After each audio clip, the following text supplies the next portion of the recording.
So today I'm going to do some work that is almost ready to send out for peer review. We've modified it quite a bit over the last couple of years, and it's going to look at, just as a quick summary, it's going to look at the intersection of neighborhood effects and network effects in the city of Chicago and how it contributes to sort of patterns of gun violence in that city. I want to first acknowledge my co-author and student, Sarah Bostovsky, who's collaborator on this project and obviously will appear on the paper as well. So enough about Sarah, let's talk about me. There are a couple of important facts you need to know about me before we get started. The first is that I went to the University of Chicago, which Kim covered. The second is that almost all of my research focuses on Chicago. And the third is that I grew up in Chicago. Right? So these are actually three very important Chicago-related facts, because what it means is that every holiday conversation with my in-laws or my family, but especially my in-laws, comes back to trying to explain the crime problem in Chicago and how it's going to hell in a handbasket, and what am I doing wrong that the city is taking a turn for a worse, and mainly my in-laws, not my family, to be fair. We'll have this conversation, and that's important for a reason we'll come back to. And so at Thanksgiving, especially since 2012, since Chicago was falsely mislabeled the murder capital of the US, we've had basically sociology lessons at these holidays. And what I start with generally is the comparative data. We talk about counts, we talk about rates. Chicago absolutely has the highest count of homicides than any other city in the US. However, when you look at rates per 100,000, it actually doesn't even come in the top 10. And so this is the top 10 plus Chicago, and even that's not pictured here includes cities like Kansas City and Houston. New Haven's homicide rate is actually equivalent to Chicago's per capita. And the dinner table conversations, and don't think I haven't pulled out the graphs on my iPhone at the dinner table conversations. The debate goes from this to, we're not sure Birmingham is actually a city with my family. So they deny the existence of comparative data. And then we go into historical data. And I said, yes, there were a lot of shootings last year, but Chicago has its lowest recorded homicide rates in about 4 decades, right? And in fact, the rate is flat, even though it's going to go up this year. The 3 to 5 year average is pretty much flat. We could give a whole talk about why this is the case, but I'm trying to tell them, look, it's not the worst city in the US. Historically, it's half of what it was when I was in high school. So, yes, we need to pay attention to these things. We need to understand these things, but, I want to try to understand your perceptions of the city. And when comparative data and sort of historical data fail, I realize through extensive debates with my family that I inevitably lose, that that's not what they're talking about. What they're actually talking about is the fear of crime, but something very specific, which is this idea of sort of crime as an epidemic, which I'll come back to as well. So I want to remind my in-laws about the spatial concentration of social facts, which is what sociologists have been talking about for a very, very long time. So just for orientation, for those of you that are not tired of seeing Chicago maps, the lake is here, right? And here's the airport. And the darker the shading, the greater the number of shootings. This is raw count. And you can layer any other social fact you want on top of this. So places that have high homicide and shooting rates have low birth weight, high dropout rates, high rates of asthma, and so on and so on, right? So these things kind of layer upon each other. And so then I have to tell my in-laws, you live here. Right? Why are you so afraid? They don't actually live in the city, they actually live there, which is another point of debate. Right? You live here, and shootings happen here. Right? Why are you so invested in this debate?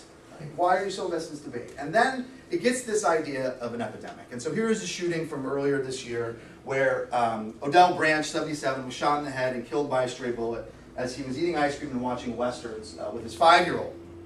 And it's this sort of story that you see and hear in Chicago that makes my in-laws fear that crime is going to spread from these parts where the shooting happens to their neighborhoods. Right? And so they have very intricate stories. That's what they're afraid of, even though it may not happen. Right? That they're somehow going to transcend these social barriers like segregation to end up in Palatine, like where they're sitting from. And so I try to talk about sort of Robert Park's classic idea of the city as a mosaic, these small social worlds that are contained in our little neighborhood boundaries, and how rigid some of these boundaries are. But then I'm also reminded of the classic Gold Coast and the slum, right, where you can be spatially close but socially miles apart. And you also see that in the city. And this is really the kind of paradox question I'm trying to understand. The relationship that my in-laws have, where they're spatially far and socially far, but where you could also be spatially close and socially far. And what effect that actually might have on how stuff moves within a city. And in particular, crime, and I'm going to talk about crime and violence. And I wanted to say that the stuff I'm going to talk about might not apply to other types of behaviors, whether it's the behaviors of men who have sex with men, or their healthcare providing behaviors, or immigration, or housing. But where crime is concerned, I want to unpack how these neighborhoods are connected and what connects them, right? And so I'm going to try to leverage the networks of very particular behaviors and see how they connect neighborhoods. And so how far apart are my in-laws from where Odell Branch was shot? Are they actually very distant, like I've been arguing, or are they very close? Or is it more like the Gold Coast and the slum? I'm going to try to unpack those things. So that's going to be one thing I want to do descriptively. And I also want to understand how these connections among neighborhoods, where neighborhoods are going to be the nodes in the network, how that facilitates, or doesn't, the diffusion of crime, and in this case, sort of gunshot injury. So those are the two things I'm going to look at, right? How does crime connect the city, hence the title, Connected in Crime, and how does that connect, how do those connections facilitate the way we observe these crime maps and who gets shot, okay? So here's what I'm going to try to do, and I'm okay with interruptions. If they're too tangential, I'll politely say, let's talk about that at the end. But if you have some clarifying questions, please, shout them out. But I want to briefly talk about this idea about gun violence as an epidemic. I'm going to review very quickly some of the recent findings I've had with various colleagues, including Chris Wilderman, Elizabeth Roberto, Anthony Braga, and others. And then I'm going to get into today's sort of findings, and if there's time, I'll talk about some other dimensions we've been doing within these data, including replications in other cities, temporal models, and the like. So, let's start with the idea. Now, a lot of this started with the constant hearing of crime as an epidemic, and let's treat crime as a public health concern. And Laura Tax heard me say this a bunch of times too, as RWJers. But what I wanted to do was actually take this analogy a bit more seriously. Because what happens is, people throw this out in the media after the Odell Branches get shot, and they're basically talking about the levels of violence, that levels of violence have reached epidemic proportion and we need to do something, and they have. There's no disagreement there. But I want to think about what it means for how we track and understand violence. So our traditional spatial models of violence, the ones that try to help make sense of these maps, generally consider violence an airborne pathogen, right? So what they're actually modeling are the movement of aggregate rates over neighborhood boundaries, right? And so what's good about that is it helps explain the spatial patterning, but rates don't move. And one of the things that we know from doing work on risk factors is even the people with most risk factors never get shot or never shoot anybody, even though they're at highly elevated levels of risk. Right? The airborne pathogen model takes us so far. What I'm going to do, and what this line of work does, not just today, but a lot of the other ones, is trying to understand crime as an epidemic through risky behaviors and more like a bloodborne pathogen, more like sharing needles or intercourse than sort of airborne pathogens, and understanding the types of behaviors, specific types of risky behaviors, which may put individuals in high-risk environments at the most immediate risk of being a gunshot victim, right? So to say it another way, being poor, being young, being black, living in a particular neighborhood elevates your risk dramatically, but what we want to start to also understand is who gets shot, because most of those people with those risk factors do not get shot. And it also affects how my in-laws understand what those risk factors mean, from their suburban existence still claiming Chicago membership. So I'm going to talk today about one type of risky behavior, and which is co-offending. To be very precise so you understand what I'm talking about, I'm talking about when two people get arrested for something together, right? So Kim and I decide to rob a bank, and we get caught. We would show up together in the data, so no carpet or table chairs for you guys. We get caught. Now, we know about a lot of the biases in criminal justice data, but one of the interesting things about co-offending is it's actually probably a conservative measure of risky behaviors, which is most crime goes unreported.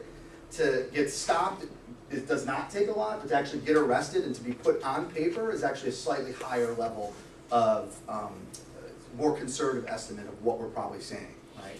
It's also precisely measuring a behavior that was recorded and not, so hopefully Kim and I knew each other before we decided to rob a bank, right? You don't want to rob a bank with a stranger. I recommend not robbing a bank with a stranger. You want people you can trust. So, but what we're actually measuring is this particular instance in time and space. We robbed the bank. It was, police had some notice of this, and it was recorded in location and time and so on. Now, in the criminological literature, you know, co-offending is like, we have very few facts, and co-offending is like one of them, right? That most crime, especially delinquency, happens in groups. And so even in adult and juvenile crime, so about 75 to 80% of all juvenile offenses happen in groups of 2 or more, and roughly a third of all adult offenses happen with more than one offender. And so a lot of that really helps just say there's something more than just about it being another trait about crime, but there might be something there. The second is that, and you know, Ben and others in this room have written about this, you know, it's not just about numbers, there's some kind of dynamic, there's some group process that's involved in delinquency and crime. There's learning, right? There's facilitation, there's opportunity structures, and even in some of the crimes that we're going to talk about, you know, why do people carry guns? The number one reason is because they're afraid. Most of the young men in our sample. A lot of that has to do with being afraid about who's in your network or your neighborhood, which often are your peers.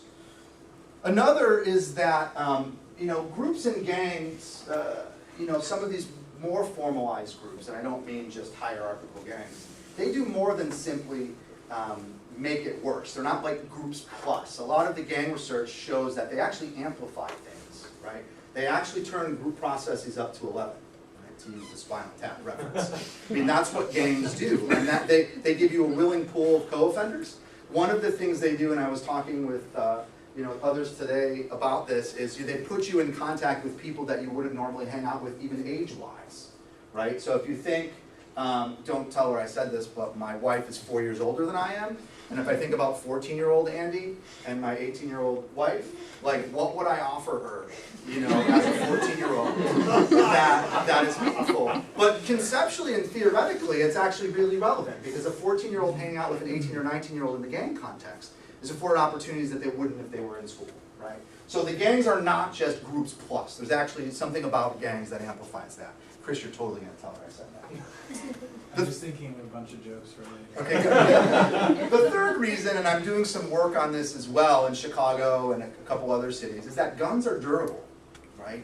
Unlike dope, right, where you have to kind of keep going back, to actually use a gun, you have to get a gun. You don't just have to get a gun, you have to get ammo, and the two are not the same, and you actually have to know how to load the gun with the correct ammo, which is the other issue, and it has to then be used. And that's a very specific skill. And even though there are now more guns than people in the United States, it's not as easy as going to McDonald's and getting a gun. You actually have to work, most often, your networks to actually get a gun. So all of these are elements that are associated with co-arrest and co-offending that I think help really underscore the reason why I'm using these data.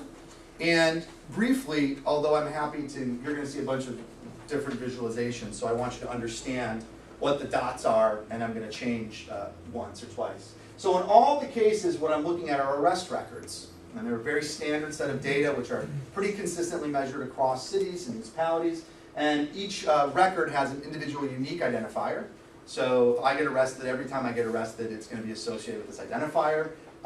It also, in most areas, it's associated with your thumbprint or your social security number, not just the name you tell the police, which is often not your name until they figure it out. And then, so again, in the Kim and I example, we each have our own unique identifier, but we got arrested for the same offense, the bank robbery, together. Then there's actually an event identifier.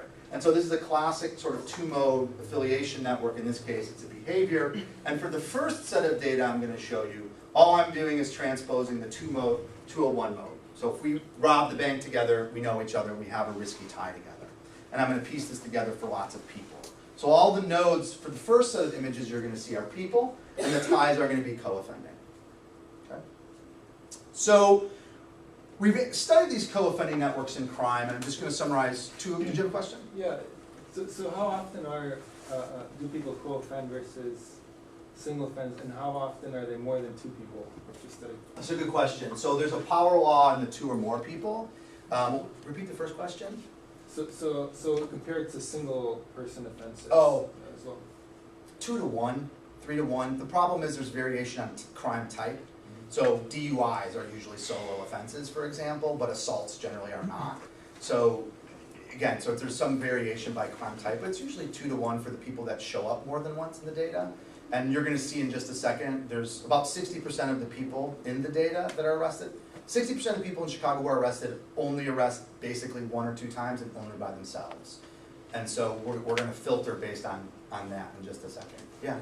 Do I care about the severity of this crime Yeah. that's taken between these two people at the moment? So at the moment you don't, and in general what you find is that the more serious crimes actually do a better job estimating, because the less serious crimes are just more noise. But again, a lot of this goes back to, and there's actually, so the noise is usually very apparent. So in Chicago, for example, we have this crazy clump in the network of 150 middle-aged white people that got arrested. And you're like, this is odd, like this is not typical. Cubs fans, right? No, I wish they were Cubs fans.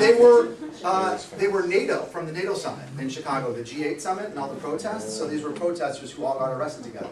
So you usually can see the abnormalities very clearly, but in terms of arrest type, where it tends to matter is kind of over time, and that's sort of what we're looking at now. And you do see that sort of severity kind of ebbs and flows. It's very strongly related with age as well, and when you start to get adult record versus juvenile. These are all adult records. So this could be like a shoplifting, but it also could be an assault. You could have multiple ties, yeah, clearly. I mean, there are some people, there's an outlier, most people have 2, and then some people have like 80. So, I mean, what you see is that people that are on the 80, they're not shoplifting charges, right? And so, which I think is not what you would often think in the data. You would say, like, oh, a bunch of them are BS drug charges, you know, most of them are not. So most people that have those drug possession, they're usually, that's their charge, and that's the only way they're in the data. And then some people have, and this is a line of research that's called sort of criminal career work, and they do see sort of ebbing and flowing around types of offenses. But for now, it doesn't matter. They both produce the same sets of results, but the more violent crimes are better predictors, essentially.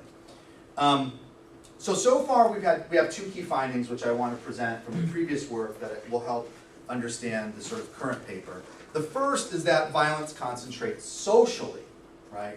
And so one of the things you commonly hear, which I'm not going to show you because I don't need to, is that the rates between, say, black men between 14 and 24 are 50 times higher than their white counterpart. Totally true, okay? Neighborhood rates are often 300 times difference between white and black neighborhoods. Totally true. But what I want you to understand is that within those neighborhoods and within these networks, the concentration is even more higher. It's even higher, right?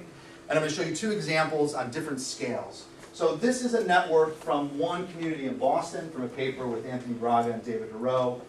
Each one of the dots here is an individual, and each one of the lines, as I mentioned, is co-arrest. So these people were all arrested, not at the same time.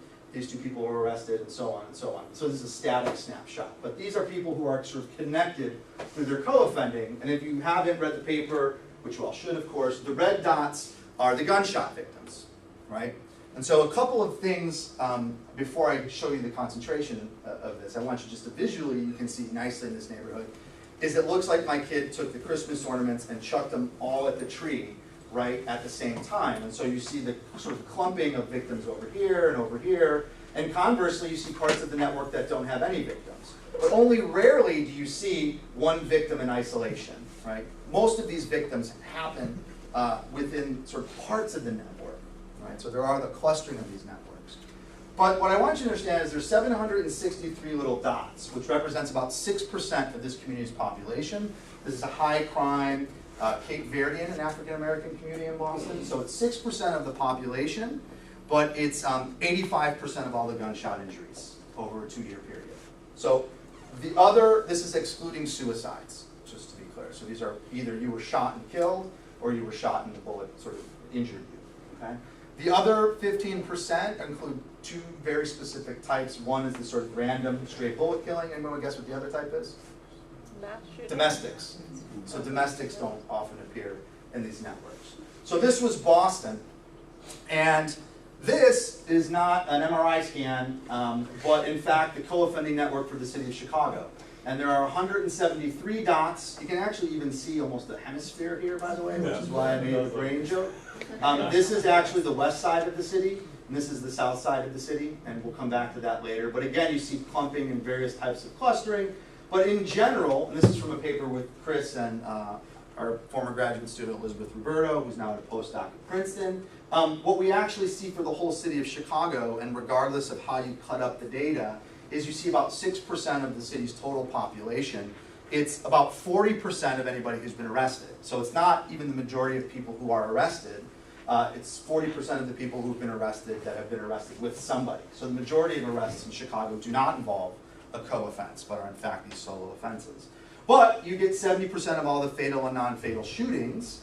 Again, you're capturing the lion's share of these shootings. And more than that, which will be important later on, is almost all of these shootings happen in one network, which is the largest component for those of you that do network research, right? So just by looking at this population, this 40%, you basically get almost all of the victims. So I'm talking about victims today, I want to be clear. We can talk about offending victim as well later if you want. So this concentration, just to hammer home the point about its concentration, one of the things we looked at with Chris and Liz was how does this change our usual homicide rates and shooting rates? So I'm going to show you the 5-year average non-fatal gunshot victimization rate. And the 60s is, the city is 62 per 100,000. Just getting arrested, which is a very standard risk factor, puts your rate at about 345 per 100,000. But being in that network, that MRI scan, your rate skyrockets. So, and these differences, are considerably higher than any single neighborhood rate within the city, which gets you closer over here, 250 per 100,000, right? So simply being in these networks shifts our rates considerably.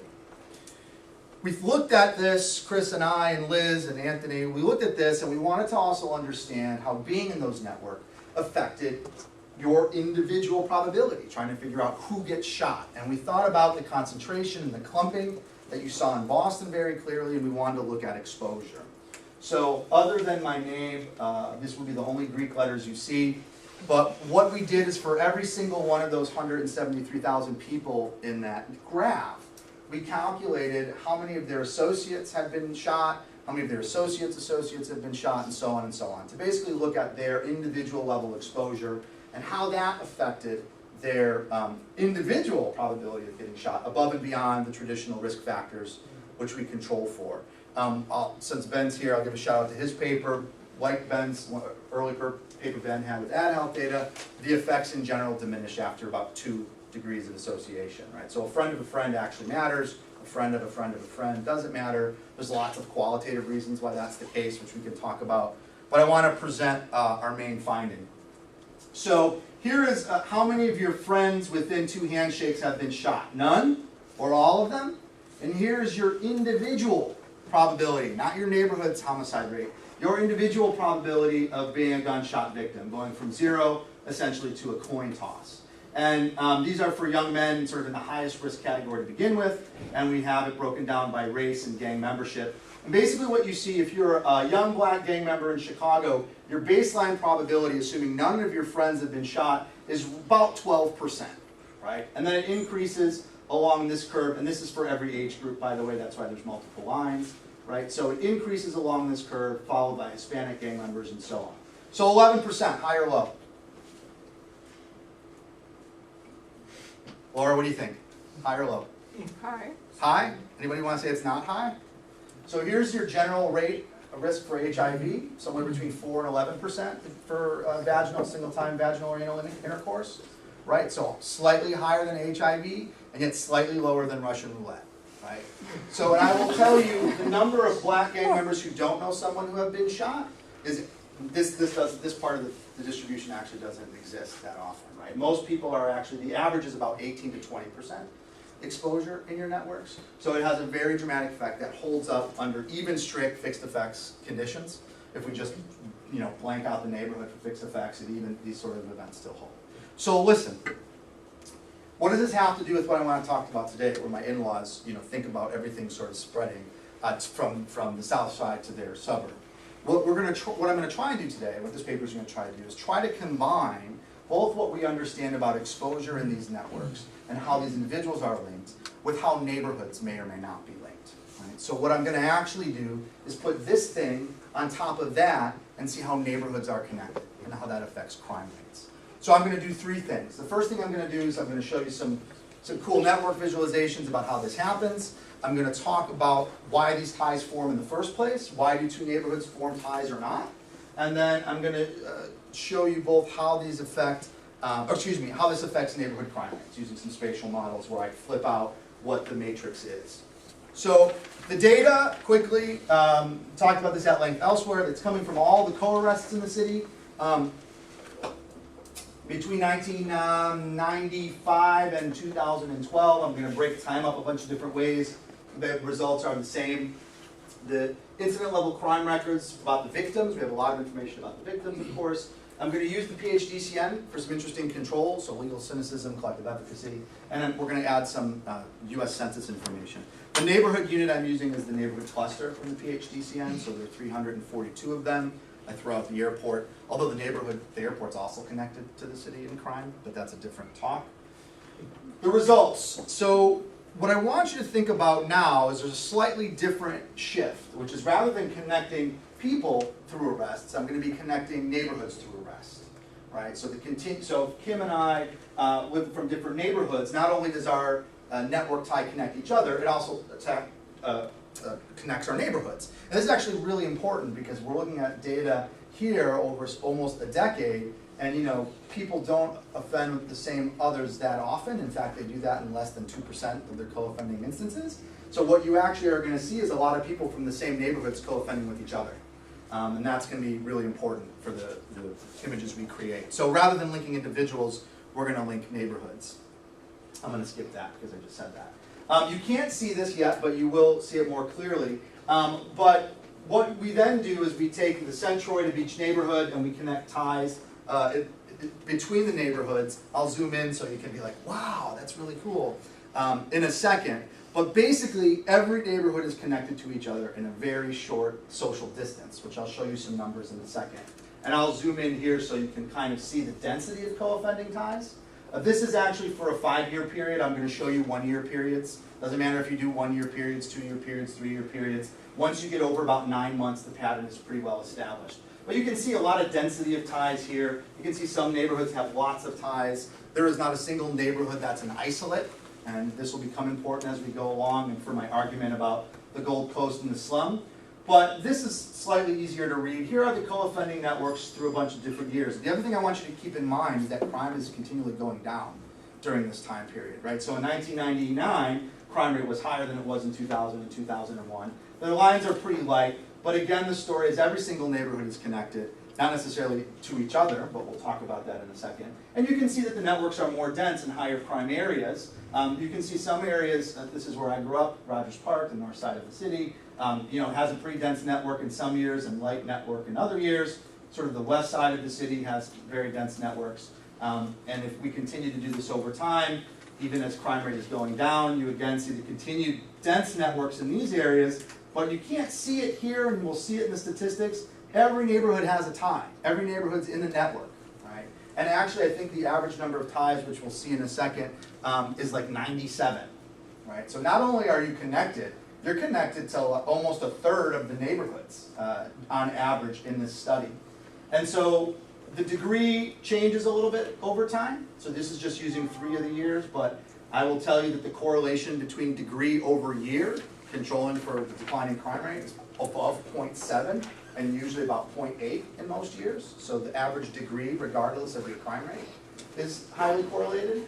The diameter is usually between 3, never higher than 4, which basically means you can get from any, the farthest distance you have to travel in this network to get to another neighborhood is 4, right? So 4 ties away.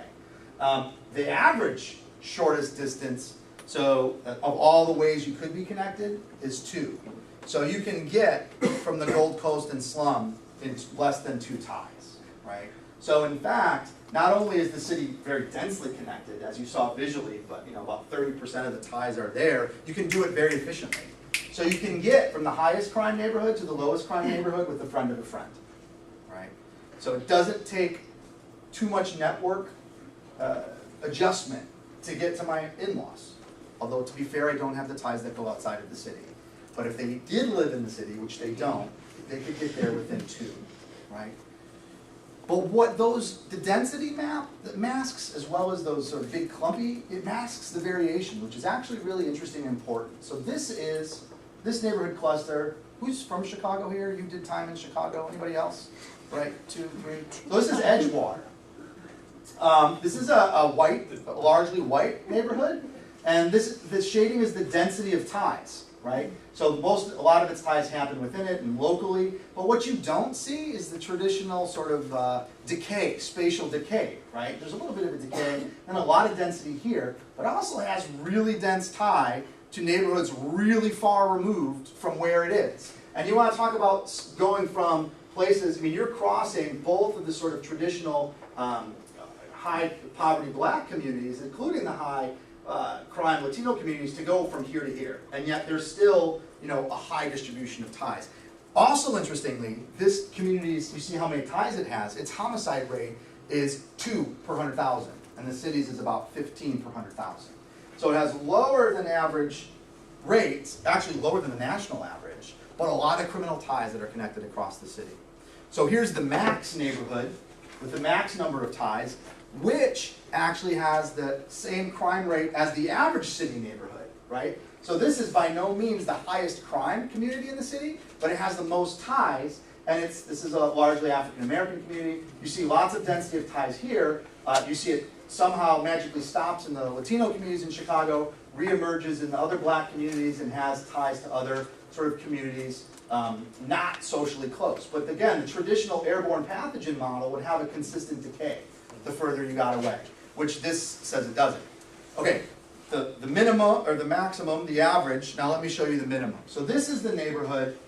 This is Mount Greenwood, staunch Irish Catholic neighborhood, low crime rates, effectively 0 homicides over a decade. And you can see its tie pattern is also, it has some spatially close, but again, it has ties that jump very dramatic spatial boundaries. Also, this is the only neighborhood to ever write and complain to me about how they've been portrayed in one of my reports. I actually got a call from the Mount Greenwood Neighborhood Association asking if I could, add an asterisk or something to my report. It was actually already there. Yeah. Are you going to say anything about public transportation and how the L sort of maps onto any of this? So I'm not, but I'm desperately looking for a graduate student to do that. It's just a matter of time. So it's a logical next step. I will say, and Laura Tack and I are finally getting this off the ground. We are trying to look at, along with Dave Kirk, what happened to these things as public housing came down, because in theory it should shift some of the co-offending networks, and I think we finally have movement on that. But transportation is another logical thing. So one thing that doesn't happen though, when crime is concerned, is, which would be interesting to your question, is most of it happens locally. So the real question for transportation is how far away they were and how they got there. So we'd have to do some inference, but it's a great idea. I just haven't done it yet. Okay, so look, there are these neighborhoods. Neighborhoods are connected in crime, hence the title of the paper. So the Gold Coast and slum, not quite right from where crime is concerned, but clearly on other social dimensions might be concerned. So the next set of analysis, briefly, is to kind of predict why do you form co-offending ties, right? Clearly the go-to model has been, well, we're close to each other, right? So I'm going to co-offend with you because we share school catchment areas, we share parks, we share kinship ties, but I wanted to pull this out a little bit. So I'm happy to talk in depth about the models, but we're going to use a set of ERGMs, exponential random graph models. And we're going to look at what predicts the tie in time 2 based on a whole bunch of other factors, which I'm going to show in a second. But basically what it does is it treats tie formation, the probability of a tie between any two individuals, in this case, neighborhoods in the network, right? So what factors, including individual sort of neighborhood level poverty rates, neighborhood level immigration, residential stability, as well as your tie patterns. So whether or not you have, say, network closure, or whether or not collective efficacy matters. And we're going to look at a couple of different variables.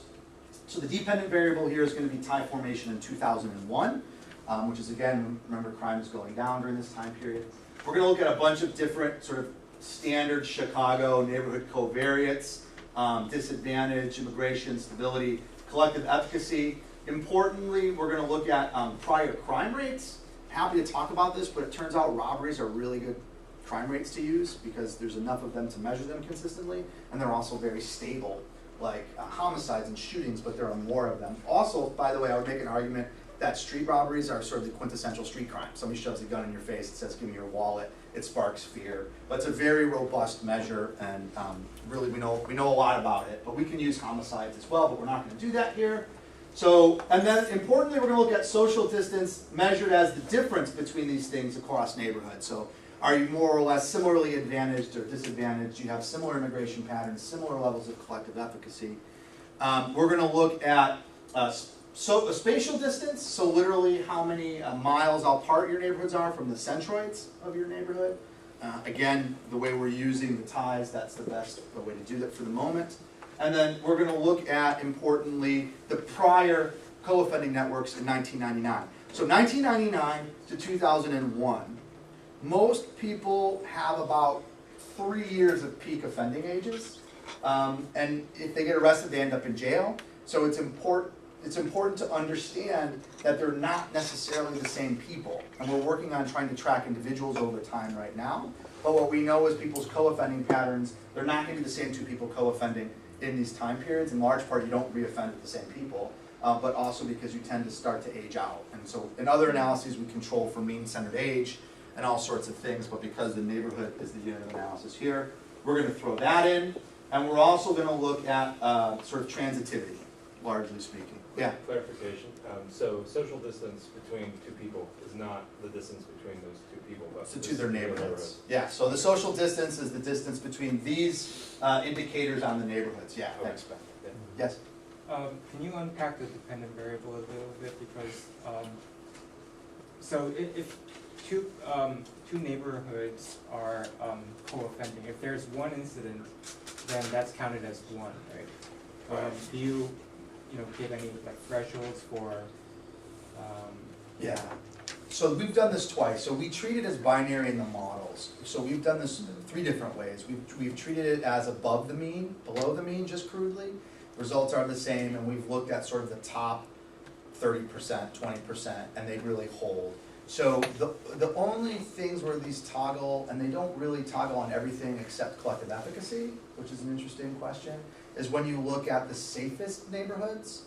So in general, the outcome here is just binary, whether or not two neighborhoods, any two neighborhoods in the city, right? So you're actually modeling the observed networks, the graphics that I showed you, have a tie as a binary. I'm totally open to modeling as a non-binary, I just haven't had the right, I don't think ergams, the weighted ergams, I don't know enough about them yet, and they haven't produced dissimilar results. So, but again, totally open to thinking about that. Yeah. And this is not where the crime happened. It's where they live. Right, okay. Correct. Yeah. So where the crime happens, it's a little trickier because there's a lot of missing data there. We do know that most people, the crime generally occurs on average, though not all of them, obviously, within a 2-mile radius. Of one of the neighborhoods, yeah. So again, qualitatively what tends to happen is people are going to other people's houses or parties or things like that. Most of these are not. I mean, this is the other thing I want you to understand. When I say the city is connected in crime, it's not some Al Capone masterminding a structure. It's just a bunch of people going about their business, and these are the behavioral patterns, right? So this is people going to parties and getting in fights. This is gangs calculating planned out stuff. It's a whole variation creates this sort of unseen structure, so that's really important. So this is actually their residence, right? Not where the offense happens. There's another reason why a lot of times offense happens. The address ends up being a hospital or a police station. The victim comes in, we don't know where he was shot, so he was shot at Cook County Hospital. And that's something that, you often see, and it's a pretty common, again, like the NATO summit, it's something that becomes very apparent, but usually the residence gets filled in, so there's less missing data. And I think we lose about 5% of addresses because of missing data. Okay, so what do we find? We run a series of 6 of these models. I'm going to show you the final composite model rather than go through all the iterations. Basically, neighborhoods, more disadvantaged neighborhoods, higher immigration neighborhoods, more stable neighborhoods, which means something particular in Chicago, are more likely to form ties in general. So if you are a more disadvantaged community, you're more likely to have a co-offending tie in general. Prior crime matters a lot, right? So all of these things increase your probability of forming a neighborhood tie. Collective efficacy is negative, but non-significant, and actually this teeters in and out. in the paper, and I do have the draft, a working draft of the paper if you want it, you can see it kind of comes out its lowest level of significance when we're predicting neighborhood co-offending. And this is the only negative coefficient. But this is actually pretty, there's nothing controversial here. The immigration was actually opposite what you see when you do standard neighborhood level analyses, but this is not that. This is predicting the ties. So the sign is reversed, but everything else looks like our standard kind of criminological lexicon. When we look at social distance, so the difference between neighborhood 1B, basically what you see is that with except for collective efficacy, residential stability, everything looks like more similar neighborhoods are more likely to form ties. So you're more likely to have co-offending ties with neighborhoods like you, right? And collective efficacy is still in this sort of negative direction, but again, non-significant in the most conservative models. So here's the stuff about my main argument. Okay, you're less likely to form ties with neighborhoods that are further away. So a lot of what we understand about that airborne pathogen model, that gross slide with the guy sneezing that I left up for way too long. So yes, that actually matters. People will more likely to offend with neighborhoods closer to themselves. The size and magnitude, however, of prior network patterns, so what people in your neighborhood used to do in terms of co-offending, is considerably larger. It does improve the AIC of these models, it improves the simulation results, and is significant, right? So both matter. We're going to argue that spatial ties, network ties matter more, slightly more than similar spatial ties. There is an interesting property of these networks as well, and I always get these confused, so I have to put these visualizations on here. But taken together, these two parameters say how likely is it that the triangle is open versus the triangle is closed. So essentially, if I have someone in Kim's neighborhood, if I am offending with somebody in Kim's neighborhood and I'm offending with somebody in Chris's neighborhood, what's the likelihood that people from those neighborhoods are also going to offend?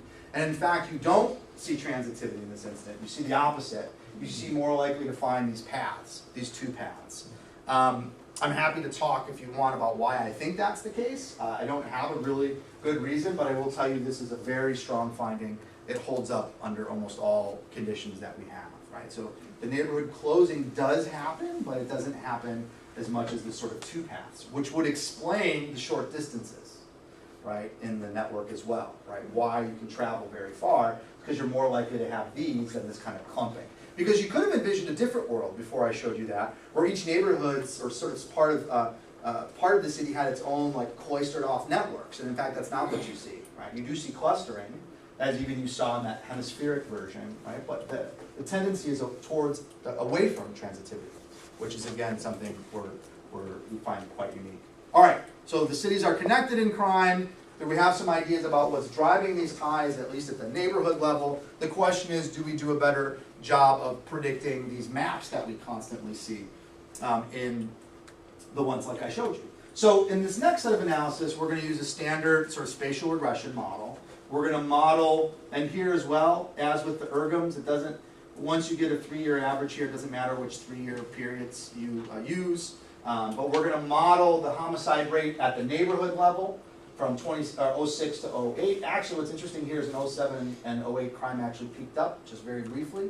But 06 and 08, we're going to look at the census variables from 2000. We're going to use the prior homicide rates, the empirical Bayes residual. So basically everything Jeff Mornoff did, I'm doing.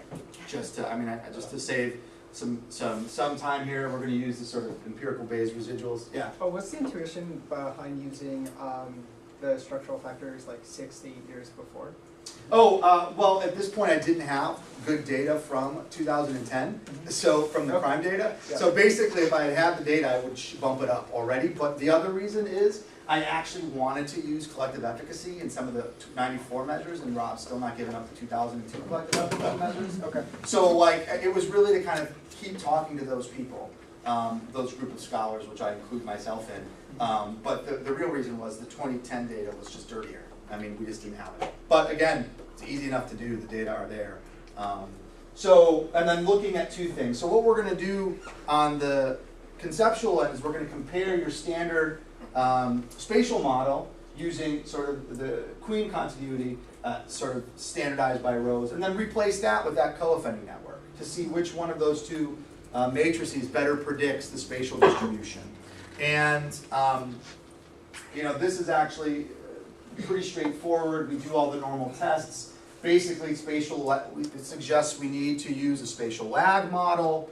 And the OLS is not suitable. That was not surprising, but at least, you know, our homework was correct. We wanted to make sure that we could reproduce what Rob and company had done for a different time period. I lied, a little bit more Greek letters, but just so we're clear in sort of the spatial regression models, this is where the action happens, the W, right? The matrix, that's where your theory are. So in social influence models and sort of these traditional social influence models, how you measure your W is your theory, right? So if I say it's a spatial thing, then this is going to measure the spatial distances among those neighborhoods. And if I say it's a network thing, then it's going to be the network distances. Remember, the network distances were very short on average.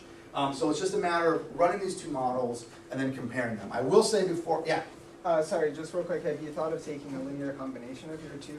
No, but that was the next sentence I was going to say. Is one of the things we're trying to figure out is not just a linear combination of the two, but I forgot the woman's name in Michigan who's developing sort of the dual autocorrelation model. And I don't know enough about it, so I'm not necessarily convinced the linear combination of the two is the right one, but figuring something else out that lets me model both simultaneously is the kind of way to go, right? I mean, what you end up seeing happen is spatial distance always decays in a very predictable fashion, but that's not what's happening with the network decay. So the linear model is not quite right, but I don't have a clever solution yet, and nor does Sarah. So again, it's one of those ones where it's easy enough to do. What I'm going to show you is less exciting as the other stuff I've shown you, mainly because the results are there, but they're not quite kind of as over the head as I would have hoped. So all the usual, again, this is going to be the standard spatial crime model. Everything looks like it does. Remember I mentioned that immigration is usually negative, and so here it is, negative, which does remind us something that when we're looking at the spatial distribution as opposed to the social distribution, maybe immigration is playing a different role. And I don't actually have any answers other than that finding about it being positive in one set of models and negative in the other consistently, although it's non-significant, is really, it's interesting and puzzling. Collective efficacy works like it should work. When I mean like it should work, I mean like Rob says it works. In both, whether or not we're looking at the spatial distances or the social distances, it's negative. So collective efficacy has a negative effect regardless of how we measure the distance between neighborhoods. Prior crime rates work like they should. Comparing the two matrices, right? So 0.4 and almost 7. So the social, using the W as a social network, it actually improves overall the model fit. It actually gets rid of the other autocorrelation. This is the Lagrange multiplier test. So both do a good job on getting rid of sort of spatial autocorrelation, but the social one does a little bit better of reducing it under sort of more strict testing conditions. So it improves, right? Both matter. There's the boring sociological takeaway. Both matter, but we think that the social networks matter slightly more, okay? So I think I'm doing okay on time, which means I can tell you about what's next. All right, what's next? Who cares about Chicago? So you should care about Chicago, but you should know we are also looking at data from Newark, New Jersey. And the nice thing about this is the largest component from Newark. What I like about Newark is these nice, like almost textbook clustering. And what's interesting about Newark is these are almost entirely dependent on housing projects in a certain part of Newark. But again, you see the clustering. This is coming from a paper with Anthony Braga that's coming out soon in criminology. So we're going to look at these things across cities. Here's the largest component from Cincinnati, Ohio, also known as Cincinnati. And again, you kind of see the string and clustering of, again, so this is one of those oddities. This was one big sort of gang roundup in Cincinnati from a group called the North Side Taliban. But again, it becomes immediately apparent when there was a dramatic, in this case, police intervention. We've got data on New Haven, which you can't actually see that this is not just the largest component. The largest component's in the middle. We've got data from East Palo Alto, which is not Palo Alto, I learned, but the other side of the tracks, literally. This is the whole city. The city is about 30,000 people. Again, you get about 90% of the gunshot victims, and you see the sort of stringing together of the victims in particular parts of the networks, right? Well, a few more isolated networks as well. So we're going to look at some comparative work to see what's the same and what's different across cities. Spoiler, most of it is the same. The clustering and concentration is the same. The other big thing that we're finishing up, and I'm working on with my colleague, former student, he's not my colleague yet. Is a student a colleague? Student's a colleague, totally a colleague. Sure. Y'all are colleagues. Former undergraduate, now graduate student, Ben Green, we're actually finally modeling the cascades, the temporal diffusion of the models. So what happens in your network when a person gets shot at time one, you know, what happens and does it spread and how does it spread sort of over your network, right? So does it actually diffuse over time? So this build totally worked on my slide, right? But not the table. So in Chicago, these are 3 cascades, real life cascades. So here's an individual who got shot at time 1, and here are 2 of his associates, again co-offending, that got shot at time 2, and this person had 3 associates that were shot subsequently, and so on and so on, right? So these are parts of the, and these are all, so this one is the average, and then these are 2 that are in the top distribution of the cascades, but you can see how, you know, shooting not just concentrates in the networks, but actually concentrates almost temporally across these ties. And in fact, of the shootings we talk about, 63% of them happen in these types of cascade settings. And one of the other findings is here is the average time between a shooting is about 83 days. Right? So people in your network, in your co-offending network, between them getting shot and you getting shot is about 83 days. Right? So offers some interesting insights for prevention, which I'm happy to talk about as well. The other 2 things we're working on, and then I'll stop. With Dave Kirk, we just had a paper that came out that looked at the efficacy of interventions, non-enforcement interventions into these networks, which essentially involved, again, I can talk about this if people want, identifying groups and individuals that are in these high shooting clusters and literally bringing them to a table like this and having an hour-long meeting that involved law enforcement, community members, and service providers, and then providing them a direct sort of wraparound service with an outreach worker. And so I'm going to say this sentence as a statistician. The only good thing about having 863 gangs in the city of Chicago is that you can't treat them all. And so you're able to actually match gangs based on network position and levels of behavior. And so in this paper that just came out, we compared, using propensity score models, groups that received this sort of treatment, this intervention, and there were 140 of them, with a kind of 2-to-1 match for groups that did not. And what we see is actually about anywhere between a 23 to 32% reduction in shooting behaviors, specifically victimization. We don't know a lot about the shooting suspects, the people who were shooters, because they don't show up in the data. They show up as a young male between 18 and 25. Right? We don't often know who the shooter was. So there's some evidence to suggest that interventions that use these can be effective. And the last thing I'll say is we're also finally, and this is very relevant for discussions right now on the national level, looking at the guns, the actual physical guns. So there was actually a handgun ban in the city of Chicago for 25 years. It's no longer there, but there are a lot of guns in the city of Chicago. So the question is, if you think about this continuation of this pathogen approach, and the gun being the pathogen, is how close are you to a gun, right? Are you 1 handshake away, 2 handshake away? This opens up ideas about how people search networks, which is, the answer is not efficiently. But in general, can you roll up to McDonald's and get a gun, or do you have to work for it? And this is actually the age distribution of people in that network. So the youngest person in this data is actually 8, the oldest person is actually 85. And the question was, how many essentially handshakes away were they from a gun?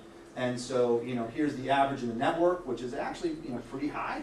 The mean distance to a gun is almost 8 handshakes away, but you can see that younger, this is all youth, sort of 18 to 24, it dips down, right? So young people are closer to guns than older people, even conditioning on sort of their age at time of particular arrest.